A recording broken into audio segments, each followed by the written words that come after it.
하나님 말씀 구약 성경 출애굽기 9장 12절로 16절까지 말씀이 되겠습니다. 출애굽기 9장 12절로 16절까지 말씀, 우리 말씀을 찾으시면 함께 합독했으면 좋겠습니다. 그러나 야훼께서 바로의 마음을 완악하게 하셨으므로 그들의 말을 듣지 아니하였으니 야훼께서 모세에게 말씀하신과 같더라. 야훼께서 모세에게 이르시되 아침에 일찍 일어나 바로 앞에 서서 그에게 이르기를 히브리 사람이 하나님 여호와의 말씀에 내 백성을 보내라. 그들이 나를 섬길 것이니라. 내가 이번에는 모든 재앙을 너와 내 신하와 내 백성에게 내려 온 천하에 나와 같은 자가 없음을 내가 알게 하리라. 내가 손을 펴서 돌림병으로 너와 내 백성을 쳤더라면 내가 세상에서 끊어졌을 것이나 내가 너를 세웠으면 나의 능력을 내게 보이고 내 이름이 온 천하에 전파되게 하려 하였음이니라. 아멘. 할렐루야. 오늘도 좋은 날입니다. 하나님의 축복하시는 날이고 역사하시는 날이고, 믿으십니까? 우리는 예수 그리스도로 말미암아 하나님의 자녀가 되는 권세를 얻었습니다. 하나님께서 만왕의 왕이시니까 우리는 왕의 자녀들이죠. 갑자기 자신이 없으십니까? 한번 따라 하십시오. 나는 만왕의 왕이요 만주의 주가 되시는 하나님의 자녀입니다. 왕의 자녀입니다. 우리에겐 하나님의 권세가 있습니다. 아버지의 권세가 있습니다. 예수 이름으로 귀신도 쫓아내고 병든 자의 손은 즉 낫게 하시며 우리 기도 가운데 함께 하십니다. 오늘 내 생애 최고의 날입니다. 축복의 날입니다. 보너스.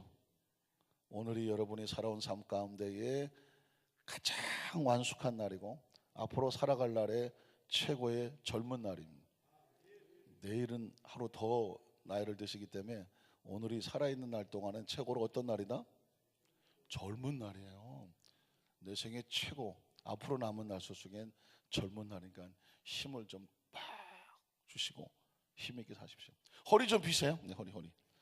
제가 이제 조만간에 이제 뭐 기독교 방송에서 프로그램을 진행하게 할 것 같은 일이 진행이 되고 있습니다. 그래서 엊그저께 가서 한 300장 넘는 그 방송에 나올 수 있는 사진 촬영을 하는데 저의 약점이 드러났어요. 허리를 안 펴고 다녀서. 목회를 하다가 보니까 항상 양어깨가 이렇게 내려와요. 항상 이렇게 설교할 때도 항상 이렇게 하지, 제가 할렐루야 이렇게 한 적이 한 번도 없잖아요. 평생을 어떻게 살아왔냐면 이러고 살아왔어요. 이렇게 목도 내려오고 어깨도 내려오고 허리도 굽고. 근데 사진을 찍으려고 보니까 계속 그 전문 사진 기자가 하는 말이 뭐냐면, 목사님 허리 좀 펴세요. 허리 좀 펴세요. 아니 그래서 알았습니다 하고 펴면 또 내려오고 또 내려오고.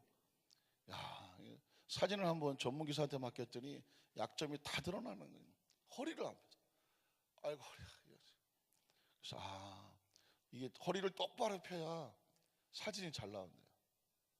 그러면서 우리 크리스찬들에게 제가 우리 성도님들에게 해주고 싶은 말씀이더라고요. 크리스찬들이 이 땅에서 참 온유하고 겸손하려고 늘 말씀대로 살려고 마음의 심령은 부드럽고 따뜻한 게 옳으나 허리는 뭐하자? 펴자. 한 2cm는 커진 것 같아요. 그래서 이게 자꾸 허리 피는 연습하고, 어떤 목사님은요 항상 이렇게 걸어요. 이렇게 턱을 들고. 왜 그러냐 그랬더니 이게 턱을 안 들면 나중에 거북이 목이 된다고, 나이 들수록 자꾸 머리도 내려오고 허리도 굽어진다고 지금부터 이렇게 하고 다니셔요. 처음에는 오해도 많이 받았어요. 그분이 저분이 이렇게 교만을 떠시고 다니나 하는데, 알고 보니까 자기 몸을 아끼는 거였어요. 특히 새벽에 나오시는 성도님들 허리도 펴시고, 맨날 기도하다 보니까 그냥 앞으로. 옛날 교학교 교사할 때 어떤 학생이 저한테 물어요. 선생님 왜 기도할 때는 이렇게 앞으로 이렇게 하고 찬송할 때는 옆으로 하냐고 물어. 얘가 관찰력이 엄청 뛰어나더라고요. 가만히 생각하니까 우리가 기도할 때는 쭉 앞으로야 앞으로. 근데 찬송할 때는 또 막 옆으로 해. 그래서 제가 그래서 솔직히 나도 모르겠다고. 혹시 아시는 분 있으면 좀 말씀해 주시고. 우리가 기도할 때는 앞으로 하는데 찬송할 때는 옆으로. 어쨌든 허리는 좀 펴시고 여러분 보시니까 갑자기 새벽에 나오니까 또 기도할 때 막 벌써 기도할 자세잖아요. 이렇게 막 앞으로 왔다 갔다 허리 숙이려고 하는. 어깨도 피시고 허리도 피시고 목도 좀 아이고 좀 잘 올리셔서 마지막까지 꼿꼿하게. 그건 뭐냐면 신앙으로 영적으로는 아주 꼿꼿하게, 심령은 온유하고 겸손하게. 우리 안산교회 성도는 어디 갖다 놓으면 그냥 꼿꼿한 우리 성도 됐으면 좋겠습니다. 한번 따라하실까요? 막대기도 사용하시는 하나님. 막대기를 어떻게 한다고요? 사용하신 하나님. 이런 제목으로 말씀의 은혜를 나누기를 원합니다. 우리가 신앙생활을 하면서 또 인생의 삶을 살아가다 보면 문득 마음에 울컥하는 생각이 들지 않습니까? 그때 왜 나한테 그런 일이 일어났을까? 그때 왜 그 사람은 나에게 이런 아픔과 상처를 주었을까? 때로는 이것이 소화가 되지 않으면 상담학적으로 보면, 또 심리학적으로 접근하면, 정신의학적으로 접근하면 마음의 쓴뿌리가 된다고 말해요. 멀쩡하게 가만히 있다가도 그 생각만 하면 울컥하고, 마치 옛날에 쌀뜨물을 잘 담아놓으면, 예전에는 쌀뜨물도 아까워서 그 뜬물을 담아갖고 쌀뜨물을 잘 가라앉혀서 그걸 떠서 사용했었던 기억이 있는데, 근데 이 쌀뜨물이라는 것이 잘 담아놓으면 가라앉죠. 위에가 맑고 밑에는 뭐 좀 탁해지죠. 그런데 이걸 한번 휘저어보면 어떻게 되죠? 갑자기 밑에 있던 것들이 막 솟아올라니까 그냥 온통 막 뿌여지게 그렇게 되죠. 맑은 게 없어지죠. 쓴뿌리라는 게 그런 거예요. 어디 한쪽 구탱에 예전에 있던 아픔, 상처, 억울함, 분노, 해서 해결되지 못한 이런 감정들이 한쪽 구탱에 이렇게 있는 거예요. 겉으로 볼 때는 편안하고 아무 일도 없는 것 같아요. 근데 누군가 어느 한 부분을 그분을 훅 건드리고 그 생각이 어떤 상황으로 탁 일어나게 되면 갑자기 온통 마음이 그냥 난리를 치기 시작하는 것이죠. 마음이 막 휘청어지고, 그때는 자신도 통제하기 어려운 막 감정이 나오고 분노도 나오고 억울함도 나오고 어떤 핵상도 나와요. 그래서 쓴뿌리라고 하는 감정이 이 부분을 해결하지 않으면 부부싸움, 부부간에도 잘 지내다 갑자기 어떤 그 부분, 다른 건 다 견뎌도 못 견디는 부분이 있단 말이에요. 소위 아킬레스건 같이 건드리면 터지는 부분이 있거든요. 그런 게 부딪히면 멀쩡하던 부부도 꽝, 부모 자식 간에도 꽝, 또 동기 간에도 뭐 서로 이 공동체 안에서도 그런 부분들이 꽝 할 수가 있어요. 이게 만약에 사람과 사람 사이는 그렇다고 칠지라도 하나님과의 관계 속에서 하나님, 그때 왜 나한테 이런 시련을 주세요? 왜 나한테 이런 사람을 만나게 하셨어요? 그때 왜 나에게는 고통과 아픔을 주셨어요? 내 지나온 생애 속에서 그 사건만 없었다면, 그 일만 없었다면, 내가 그 사람만 안 만났더라면 내 인생이 달라졌을 텐데 하나님 왜 나한테 이런 주셨어요? 신앙생활하다 보면 이 부분이 해결이 안 돼서 진짜 아무 일도 없는 것 같은데도 생각만 하면 막 뭉클뭉클 아프고 눈물 나고 얼굴이 어두워지고 갑자기 힘이 빠지고, 아직 하나님 살아계시나? 하나님 내 기도를 들으시나? 이런 것들로 인해서 가슴 상할 일이 한두 번이 아니에요. 그런 일이 없는 사람 손들어 보라 그러면 아무도 없을 거예요. 왜냐하면 이제까지 삶을 살아올수록 그런 일이 더 많아. 왜? 그만큼 살아올수록, 그 기간이 길수록 그런 일을 더 겪을 확률이 많기 때문이죠. 과연 이런 부분을 우리가 어떻게 해석해내느냐, 이 부분을 잘 소화시키는 사람은 마지막에 요셉과 같은 고백을 하게 돼요. 가장 정말 생애 기가 막힌 일을 많이 겪었던 사람 중에 샘플 하나가 요셉이잖아요. 그는 어쩌다가 이복 형이 10명이나 있고 어머니는 자기 동생을 낳다가 난산으로 그만 세상을 떠나고 말합니다. 아주 어린 나이에 자기 동생 하나를 지키면서 배가 다른 형 10명의 틈바구니 속에서 어떻게 살아남아요? 사실 이런 부분도 사실은 상담학적으로 심리학적으로 접근해 볼 수 있는 요셉의 심리 상태를 볼 수가 있죠. 그래서 요셉은 어떻게 하냐면 형들 틈바구니 속에서, 그것도 친형인 듯 친형 아닌 듯, 아버지는 같지만 어머니가 다른 배 다른 형들 속에서 오히려 남보다 못한 핍박 속에서 살잖아요. 거기서 살아남을 일이 어떻게 해요? 아버지 마음에 드는 수밖에 없죠. 어떻게든지 아버지에게 형들이 뭘 잘못했다고 계속 가서 일러바쳐요. 그 아버지는 요셉이 그 자식들 가운데 스파이요. 돌아가는 걸 다 알아. 왜? 요셉이 다 갖다 일러바쳐요. 그러니까 이 형들이 볼 때는 요셉을 좋아하겠어요? 조받고 싶겠어요? 조받고 싶죠. 그래서 형들은 요셉을 항상 미워하고, 저놈 자식 저거 언제 한번 손 잡아줘야 되는데요. 손 잡아주는 게 아니라 손 봐줘야 되는데요.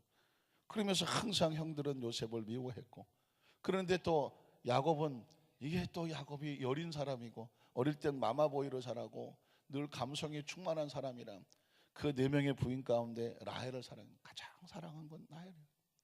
그 라헬의 피투성이로 태어난 아들이 요셉이니까 요셉에게 뭐 하나 있으면 더 주고, 옷도 좀 채색 옷을 좀 특별하게 입혀주고, 야곱은 자기의 마음을, 그 아내에게 아쉬운 마음을 요셉에게 전해주기는 하지만 그 모습을 보는 10명의 형들은 더 가슴 아픈 거죠. 같은 아버지고 같은 자식인데 왜 요셉만 이뻐하냐 이거예요. 그러니까 시기 질투가 올 수밖에 없죠. 심리학적으로 보면 그래요. 그러니까 요셉이라고 하는 사람은요, 이제 아버지와 단절되면 요셉은 아무것도 없는 거예요. 그런데 하나님께서는 나중에 제껴놓고 요셉의 생애 속에서 가장 무서운 일이 벌어지죠. 어떻게 벌어집니까? 형들에 의해서 구덩이에 던져지고 살아남고 미디안 대상에게 팔려가는 거예요. 그 자체도 정말 눈물 나는 거지만 아버지와 단절된 거죠. 아버지와 이제는 믿을 게 아무것도 없는 거예요. 여러분, 삶을 살아가다가 정말 그 사람밖에 없는데, 내가 부모가 됐던 뭐 어떤 동료가 됐던 뭐 어떤 누가 됐든 간에, 뭐 부부가 됐던 자식이 됐든 믿을 사람은 그 사람밖에 없는데 그 사람이 단절돼 버려요. 요셉의 생애 속에서 가장 충격적인 건 그겁니다.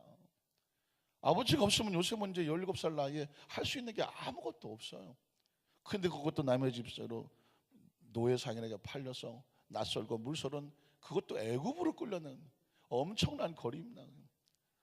다시는 돌아오지 못할 곳으로 끌려 내려갔단 말이에요. 그 당시 요셉의 심리 상태를 만약에 분석한다고 하면 이건 살아있으나 죽은 자와 같죠. 매일 눈물이 아니면 통곡이 살아갈 수가 없고, 하루 일과 속에 남의 집 살이를 한다고 할지라도 저녁에 그 피곤하고 지친 몸을 겨우 뭐 샤워를 할 수 있을까요? 얼굴만 대충 씻고 잠자리에 누우면 이 어떻게 되겠어요?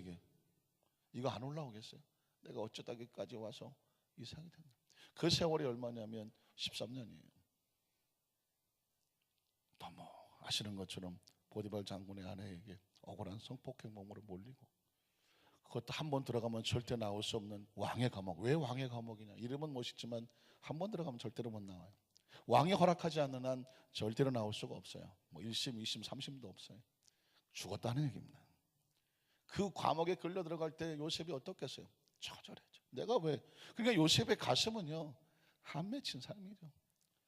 그 끌려온 것도 억울한데 억울한 성폭행범으로 돼서 왕의 감옥에 들어가는 순간 이제 이 꽃다운 요셉의 생은 이 지구상에서는 끝난 거예요.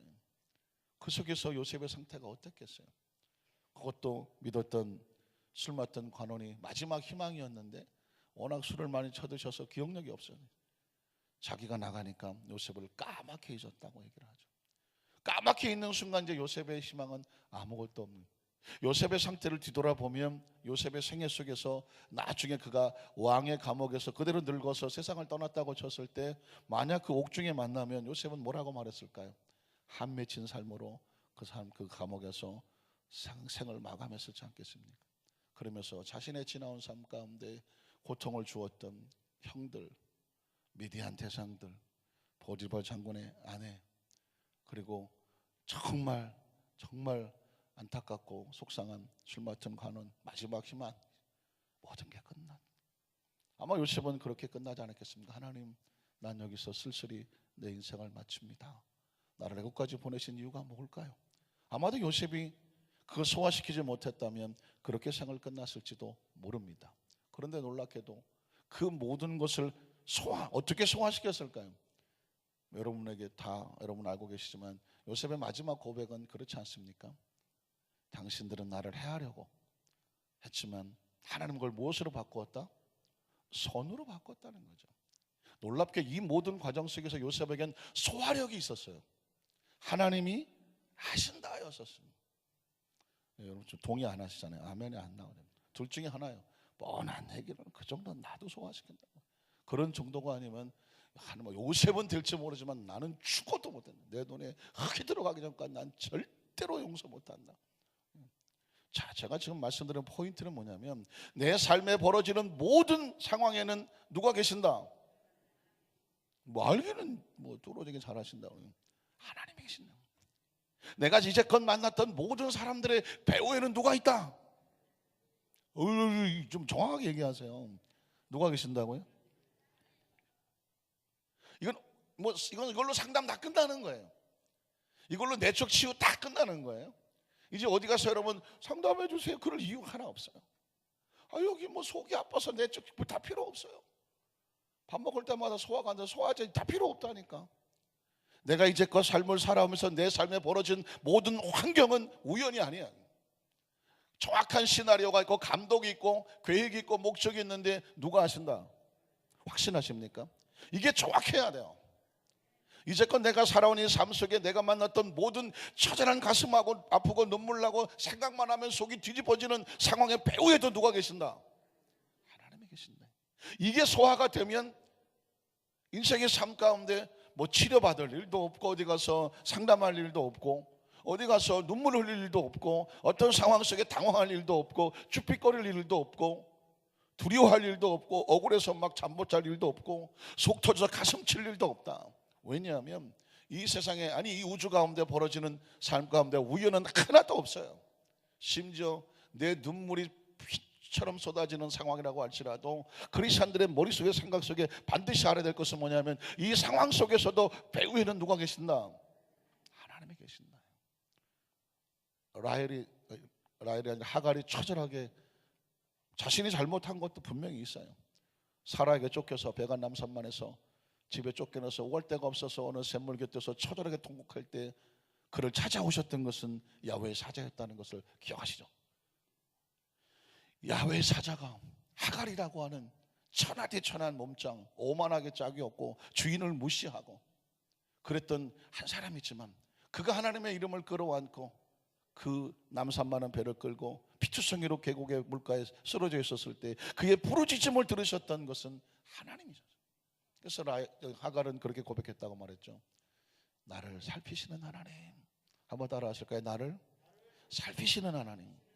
근데 어디서 살피냐면 배후에서. 하갈이 자기가 지금 여기까지 와 있는 가운데에 이제는 아무것도 없다고 생각했어요. 아무것도. 근데 보니까 배후에 거기까지 나를 따라오셨다니까. 한번 따라 하실까요? 여기까지.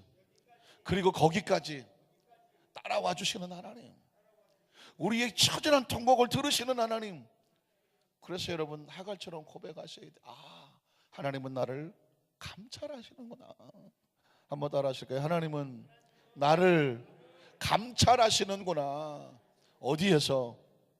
배후에서. 나의 등 뒤에서 나를 도우시는.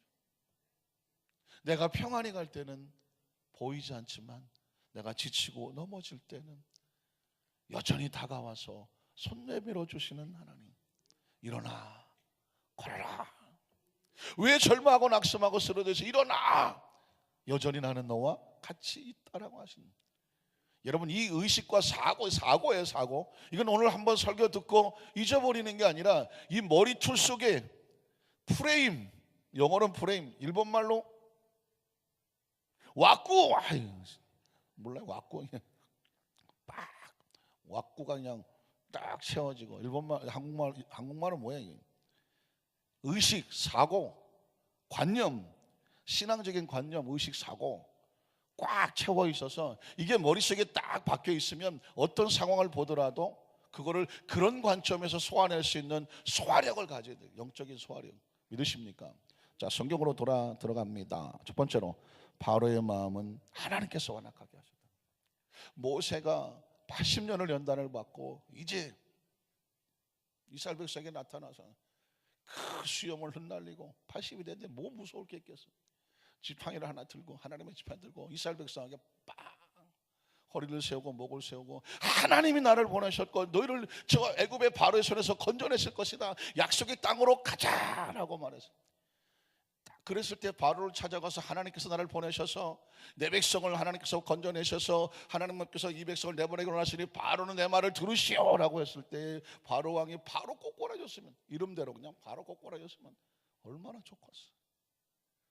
어림도 없는 소리가 들을 듯 말 듯 하다가 또 안 듣고 안 듣고 하는 게 누구예요? 바로 왕이었습니다. 여러분, 바로는 그렇다고 치지만 그 사명을 감당하고 있는 이 모세의 자존심은 끊임없이 꼬꾸라지는 것 아니겠습니까? 그리고 이스라엘 백성들은 계속 모세에 대해서 뭐합니까? 원망하고 불평하고, 아니 하나님이 보냈다고 해서 바로에게 가서 얘기하면 바로가 들어야 되는데 듣기는커녕 점점 상황이 힘들어지는데 당신이 정말 하나님 보낸 사람 맞느냐고 모세는 80 넘어서도 그 고통을 당하고 있어요. 근데 여러분, 성경은 우리에게 이렇게 말합니다. 이 모든 배후에는, 심지어 바로의 배후에도 누가 계셨냐면 하나님이 계셨다는 거예요. 한번 따라 하실까요? 바로의 마음을 하나님께서 완악하게 하셨습니다. 출애굽기 9장 12절을 보면 아주 중요한 구절입니다. 그러나 야훼께서 바로의 마음을 어떻게 완악하게. 지금 당신이 나한테 왜 이러지? 이 상황이 나한테 왜 이러지? 우리가 이것을 해석해내지 못하면 절망할 수밖에 없어요. 그런데 기억하십시오. 지금 내 앞길을 가로막는 장애물, 나를 지금 힘들게 어렵게 하고 부딪히는 상황, 이 상황은 하나님의 정확한 계획 속에서 하나님이 계획하는 거예요. 그러니까 이것을 정확히 알면 크리스천은 사람과 사람 사이에 상처 입을 일이 없어야 되죠. 안 되죠. 아멘이 한 명도 없네 진짜. 이게 머릿속에, 의식 속에, 사고 속에 와꾸로, 프레임으로, 의식으로, 사고로, 내 신앙의 지침으로, 신앙의 눈으로, 내 마음의 신앙의 어떤 틀로 가슴에 새기면 지금 사람을 만날 때에 지금 이 사람 배후에 누가 있는지를 알아야 돼요. 지금 이 상황 속에서 하나님의 계획이 무엇인지를 알아야 돼요. 좀 더 심하게 들어가면 이 상황에 하나님의 마음이 뭔지를 알아야 돼요. 조금 더 깊이 들어가면 하나님의 속마음을 알아야 돼요. 하나님의 속마음. 한번 따라하실까요? 하나님의 속마음. 겉으로는 모세와 바로가 부딪혔어요. 바로가 말을 더럽게도 안 들어. 완악해, 강팍해. 모세의 자존심은 거꾸라지고 모세의 위신과 체면은 땅바닥에 구겼어요. 하나님의 사람이라는 게 그냥 기도하면 막 하나님께서 기도한 대로 돼야 막 같이 올라가고, 하나님께서 이렇게 하십니다 말씀하셨으면 그냥 말씀대로 막 돼야 하나님, 정말 하나님의 종도 말씀 전하면서 힘이 부쩍부쩍 나는데 말씀을 선포하고 기도하는데 안 돼. 목사님 기도하는데 아직도 안 돼. 가슴이 철렁하죠. 아니 목사님 말씀하신 대로 했는데 그 말씀하는데 아직도 문제가 있어요. 그럼 어떻게 해요? 또 기도하자고 맨날 하죠. 이건 목사님이 하는 게 아니잖아요. 모세가 지금 바로 마음을 움직이는 게 아니잖아요. 바로의 마음은 누가 움직여요? 하나님 움직이죠. 계획과 섭리가 있기 때문에 하나님께서는 바로의 마음을 붙잡고 계셔요. 완악하게 하셨으므로 어떻게 됐을까요? 그 다음 절을 보면 그들의 말을 듣지 않았어요. 지금 내 삶에 부딪히는, 이게 열리는 것도 축복이지만 막히는 것도 축복이다. 오늘 전문적으로 이렇게 아멘이 잘 안 되는 상황에 설교가 지금 나오고 있습니다. 한번 따라 하실까요? 때로는 막히는 것도, 기가 막히는 것도 축복이다. 바로가 말을 안 들어요. 그러나 이게 하나님이 주관하고 계시다면 이것도 축복인 거예요. 하나님 막아주십시오도 축복이에요. 왜냐하면 지금 내 마음대로 내 뜻대로 막 되면 우주가 지 멋대로 돌아가지 않겠습니까? 사람들은 각자 자기 원하는 대로 말하는 거거든요. 그런데 하나님은 고집불통이죠. 다행히도. 왜? 자기 뜻만 구하고 하셔. 하나님께서 그냥 속이 터지셔갖고 너도 해주고 그래, 너도 그래, 너 하고 싶은 대로 다 하고 살려고 그러면 우주는 질서도 없고 법칙도 없어요. 하나님은 정확한 하나님의 계획과 섭리와 법칙대로 움직이죠. 그러니까 바로라고 하는 것도 이게 왜 이러지? 다들 그런 상황 속에서 하나님은 정확하게 바로의 마음을 붙잡고 있는데, 이미 모세에게 네가 그렇게 말을 해도 네 말을 듣지 않을 거다라고 모세에게는 살짝 힌트를 주었어요. 만약에 이 말을 하지 않았으면 모세가 또 돌아서서 그랬을 거예요. 모세도 하나님 앞에 나자빠져 갖고 하나님 지팡이 집어 던져가면서 내가 이 나이에 뭐야. 그 당시 바로는 좀 젊었을지도, 저 새파랗게 어린 저한테 가서 내가 이래 되겠습니까? 막 그랬을지도 몰라요. 두 번째로, 사명을, 상황이 좋지 않아도 말씀대로 순종해 나가는 거다. 사명은 평탄해서 가는 게 아니고요, 상황에 상관없이 말씀하셨기 때문에 가는 게 사명인 거예요. 13절을 보면 이렇게 말하죠. 야훼께서 모세에게 이르되 아침에 일찍 일어나 바로 앞에 또 가라고 말합니다. 어저께 가서도 아무리 얘기해도 바로가 강폭해서 안 된다고 말했는데 하나님께서 말씀하면 내일 아침 또 일찍 일어날래? 왜? 또 가라고. 어디 딴짓 바로한테 또 가. 어저께 가서도 얘기해도 안 됐고 완악하고 강박했는데 하나님이 또 가라고 그러는 거예요. 왜 이러실까요? 하나님이 심리학적으로 그냥 우리를 골려먹는 게 하나님이 아주 취미일까요? 아니에요. 어제 가서 그렇게 거절당하고, 어제 가서 그렇게 망신당하고 수치당하고 체면이고 위신이고 자존심이고 다 무너졌는데 하나님께서 이렇게 말씀하는 것이에요. 오늘은 좀 일찍 가라야. 일찍 가서 바로한테 가서 또 내 백성을 보내라고 가서 얘기하라고 그래요. 여러분, 하나님 말씀이니까 그렇지만 받는 인간의 입장에서 볼 때는 가능합니까? 예를 들어서 어제 가서 전도하러 갔는데 가서 망신만 들이당하고 왔어. 다시는 가나 말이지. 근데 하나님께서 기도한다 그래. 내일 또 가라요. 오늘 또 간다고 해서 무슨 뭐 그 사람의 마음을 내가 활짝 열어줄게 그런 보장도 없어요. 오늘 또 가도 망신이에요. 오늘 또 가도 자존심 무너지고요, 또 무슨 수치를 당할지 몰라요. 전도하다 그렇고 봉사하다 그렇고 하나님 일을 하다 보면 그런 거예요. 근데 하나님이 그래요. 가.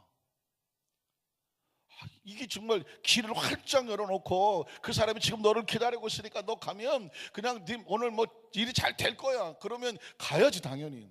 근데 오늘 가도 안 될 거야. 근데 하나님이 그래요. 가도. 여러분, 일이 되는 게 축복이 아니에요. 제가 말씀드렸죠. 뭐 활짝 열리는 게 축복이 아니라니까. 1차원적인 축복은 열려야 축복이지만 하나님의 속마음이라고 말했죠. 하나님의 속마음. 속마음은 뭐냐면 너 지금 안 되고 부딪히고 체면 꺾어지고 뭐 떨어지고 엎어지고 깨지고 힘들지. 근데 이것도 내 상황 속에 있어. 내 계획 속에 있어. 목적과 이유가 있어서 그렇게 되는 거야. 그러니까 또 갈래? 아니, 가야 돼. 이게 하나님의 속마음이야. 여러분, 이 상황에 이것을 잘 해결하지 못하면 신앙이 힘들어요. 이제까지 신앙생활과 목회 생활도 결국 이것 싸움이었어요. 잘 될 때 누가 힘들어합니까? 안 되고 힘들고 막히고 답답하고 갇힌 것 같은데, 그런데 하나님은 계속 밀어붙여 가. 여러분, 이건 슬픔이 아니라 축복이죠. 마지막, 그래서 하나님의 속마음은 뭐냐면 하나님 안에서 모든 계획은요, 결국은 힘들고 아프고 모든 상황 속에서 하나님의 능력을 드러내는 것이 하나님의 의도예요. 하나님의 이름을 온전하게 전달되게 하는 것이 이게 의도지, 모세가 능력이 있다, 모세가 말하니까 뭐 한 번에 끝난다, 모세가 기도했더니 뭐가 갈라진다, 모세가 주인공이 아니에요. 바로도 주인공이 아니에요. 누가 주인공이에요? 하나님이 주인공이고 모세도 조연, 바로도 조연. 하나님 일을 나타내려고 하니까 쓰임받는 모세같이 앞서 나가는 하나님의 사람도 조연, 바로같이 가로막고 있어서 버티고 있는 바로도 조연. 바로가 버틸수록, 모세가 아프고 수치를 당할수록 영광을 받으시고 드러나는 건 누구예요? 하나님이죠. 모세가 안 돼야 하나님의 축복이죠. 왜? 바로가 더 난리를 쳐야 하나님의 축복이죠. 그 상황을 누가 하신다? 하나님이 하신다. 이게 이 크리스천들과 사명자들의 딜레마예요. 우리가 나가서 뭘 열심히 해서 내 뜻대로 계획대로 딱 되면 역시 목사님이야, 역시 장로님이야, 역시 지역자님이야, 고역자, 우리 전도사님이야, 목사님이야 갖고 이게 참 하면 정말 얼마나 좀 좋겠어요. 근데 이게 사람이 뭘 하려고 하면 안 돼. 그리고 막 더 힘드는 것 같아. 상황이 좀 힘들어지는 것 같아. 이게 뭐예요?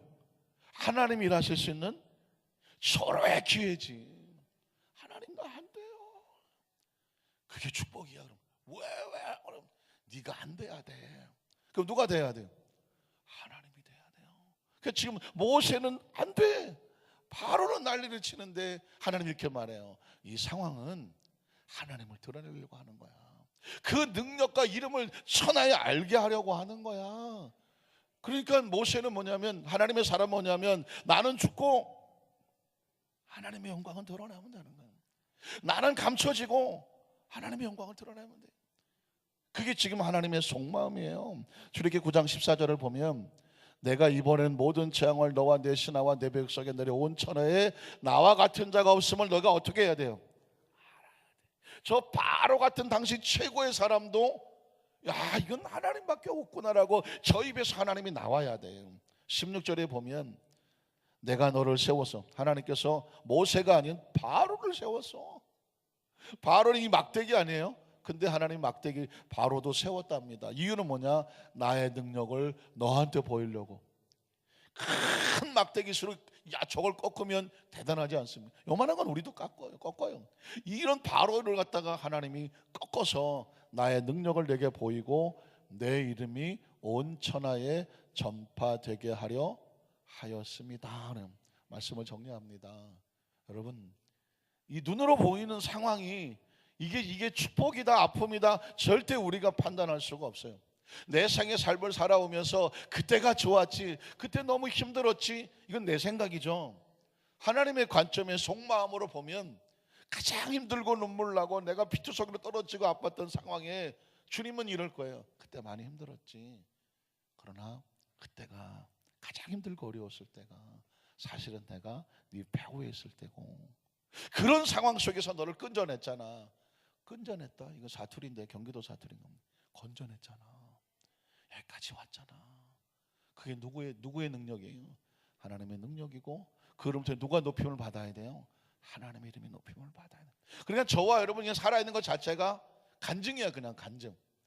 아유, 저런 사람도, 저런 힘들고 어려운 사람도 나 같으면 진짜 끝났어 라고 하는 사람이 죽지 않고 넘어지지 않고 실패하지 아니하고 다시 일어나 다시 도전해. 뻔히 넘어질 줄 아는데 또 다시 가라고 해. 이 모든 걸 통해서 하나님의 영광이 드러내고 이름이 높여지는, 그게 하나님의 마음이에요. 오늘 하루도 이 하나님의 마음을 가지고 오늘은 멋지게 또 어떤 일이 벌어질까 설레이며 기대하며, 어떤 상황 속에서도 하나님 감사합니다, 이 상황 속에서 나는 감춰주시고 하나님의 영광과 이름만 드러내 주십시오. 그러면 나는 행복합니다. 이게 크리스찬이에요. 이 은혜가 임하시기를 주의 이름으로 축복합니다. 기도하겠습니다. 하나님 아버지 감사합니다.